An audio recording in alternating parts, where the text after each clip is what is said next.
2024 का लोकसभा चुनाव खत्म हो गया। देश में नई सरकार का गठन भी हो गया, लेकिन सियासी बयानबाजी का दौर अभी भी रुकने का नाम नहीं ले रहा है। हाल ही में चंद्रशेखर के एक बयान ने इन दिनों सियासी बवंडर मचा हुआ है। जिस बयान में नगीना सांसद चंद्रशेखर ने कहा था, कांवड़ यात्रा से दिक्कत नहीं तो नमाज से क्यों।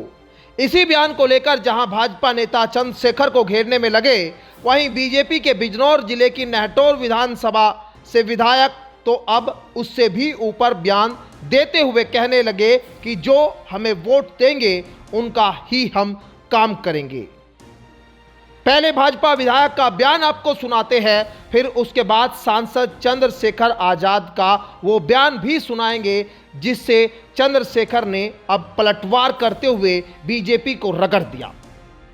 कोई अधिकारी अगर आपकी बात को नहीं सुनता है, कोई भी अधिकारी आपकी बात को नहीं सुनता है, आपके सम्मान नहीं करता है, आप मेरे पास आइए, मुझे बताइए, मैं चलूंगा आपके साथ जहां मुझे जाना होगा, लेकिन उस अधिकारी को यहाँ पे जिले में रहने नहीं। ओम कुमार कह देता था कि ठीक है, तुमने आपके वोट नहीं दिया, तुम आपके वोट दे देना।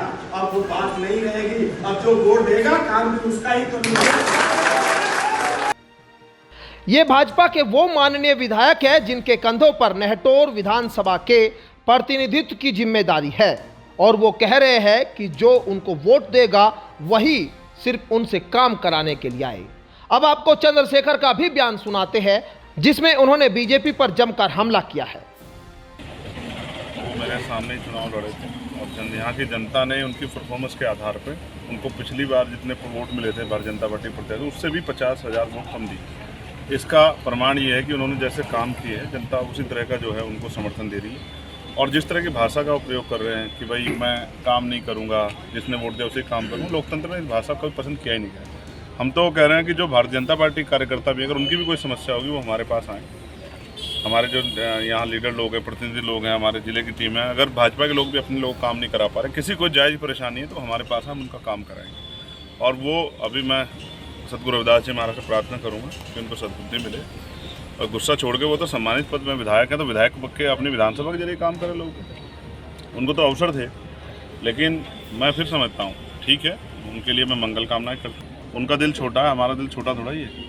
अगर किसी को भी किसी के धर्म को, इबादत को करने में, पूजा प्रार्थना करने में परेशानी आए और हमारे घर की जरूरत पड़े, तो अपने आप को खुशनसीब मानेंगे अगर वो हमारे यहाँ के पढ़ना चाहे या अपनी पूजा पाठ करना चाहे। लेकिन मैं फिर आपसे कह रहा हूँ, भारतीय जनता पार्टी की नीति है, वो हमेशा से कमज़ोर वर्गों के खिलाफ रहे हैं, स्पेशली मुसलमानों के, दलितों के, पिछड़ों के खिलाफ रहे हैं। इसी पॉलिसी ने जो है इस बार उनको सबक सिखाया। आगे जितना बुरा बोलेंगे जनता उतना ही सबक सिखाएगी।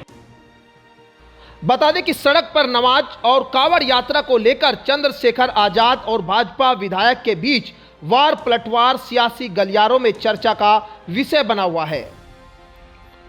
अब ऐसे में यूपी में होने वाले उपचुनाव व 2027 के विधानसभा चुनाव को लेकर सियासत पहले से ही शुरू हो गई है। ये सियासी लड़ाई अब कहां जाकर रुकेगी और किसको इस सियासी लड़ाई में फायदा होगा, किसको नुकसान, ये देखना दिलचस्प होगा।